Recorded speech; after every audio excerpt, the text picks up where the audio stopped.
ஆண்டவரும் இரட்சகருமாயிருக்கிற இயேசு கிறிஸ்துவின் விலையேற பெற்ற நாமத்தினாலே வாழ்த்துகிறேன். மீண்டும் உங்களை சந்திப்பதில் மிகுந்த மகிழ்ச்சி அடைகிறேன். ஒவ்வொரு நாளும் காலையில் ஒரு வார்த்தையை தியானிக்கிறோம். இன்றைக்கு ஒரு வார்த்தை தியானிக்கப் போகிறோம்.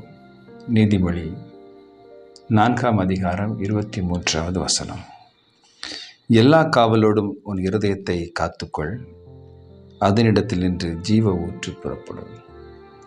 நண்பு சகோதர சகோதரிகளே, ஒரு இருதயம் பாதுகாக்கப்பட வேண்டிய ஒரு காரியம்.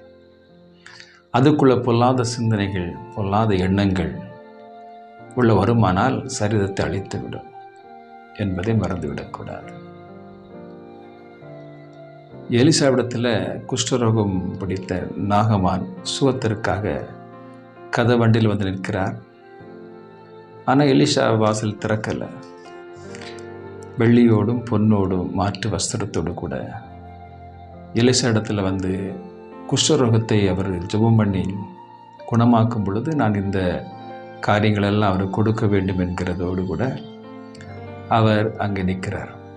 ஆனால் பாருங்கள், அந்த எலிசா வந்து அவர்கிட்ட என்ன சொன்னார்னா, நீ போய் யோர்தானில் போய் 7 முறை ஸ்நானம் பண்ணு, உடைய குஷ்டரோகம் நீங்கும் என்று சொல்லி அனுப்பிவிட்டார். முதல்ல மறுக்கிறார், பின்னர் அதை ஏற்றுக்கொண்டு அந்த குஷ்டரோகம் நீங்கி சுகத்தோடு திரும்புகிறார் என்பதை வேதத்தில் வாசிக்கிறோம். 2 ராஜாக்கள் 5ஆம் அதிகாரத்தில் பாருங்கள். இந்த எலிசா வந்து அந்த ஐஸ்வர்யங்கள், அந்த உலகத்தினுடைய ஆடம்பரங்கள், இவைகளுக்கு தன்னுடைய இருதயத்தை திறக்கல்ல அல்லது கதவை திறக்கல்ல.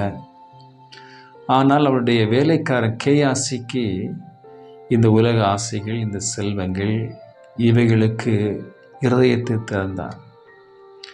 திறந்து என்ன செய்கிறான்?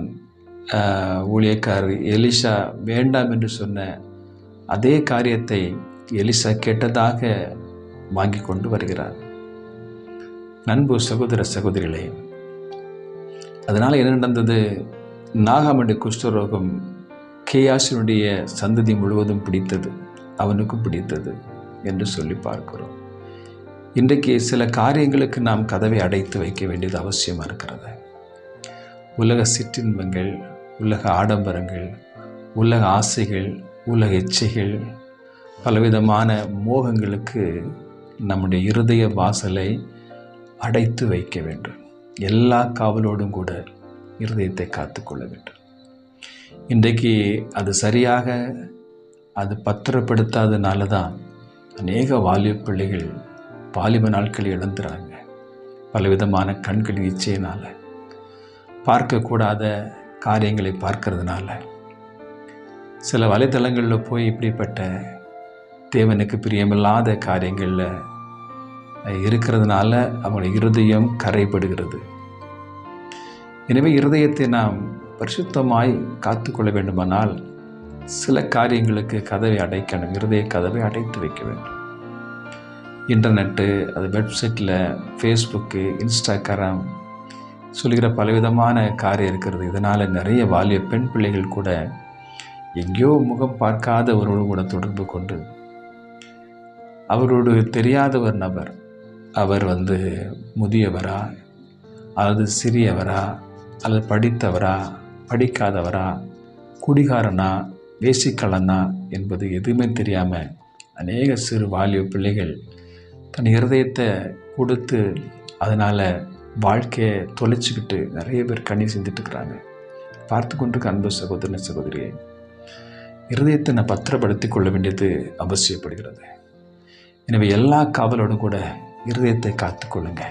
காத்துக்கொண்டு நான் பாருங்கள், அதனிடத்துலேருந்து ஜீவ ஊற்று புறப்படும், நன்மையான காரியங்கள் புறப்பட்டு வரும். எனவே நாம் இந்த காலை வேளையில் ஒரு தீர்மானம் எடுப்போம். என் இருதயத்தில் பொல்லாத எண்ணங்கள், பொல்லாத சிந்தனைகள், அசுத்தமான காரியங்கள் ஒன்று வருவதற்கு நான் விடுவதே இல்லை என்று சொல்லி தீர்மானித்து பாருங்கள்.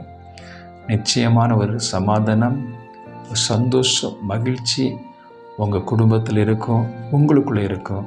நீங்கள் ஆசீர்வாதமாக இருப்பீங்க. ஆமென். God bless you.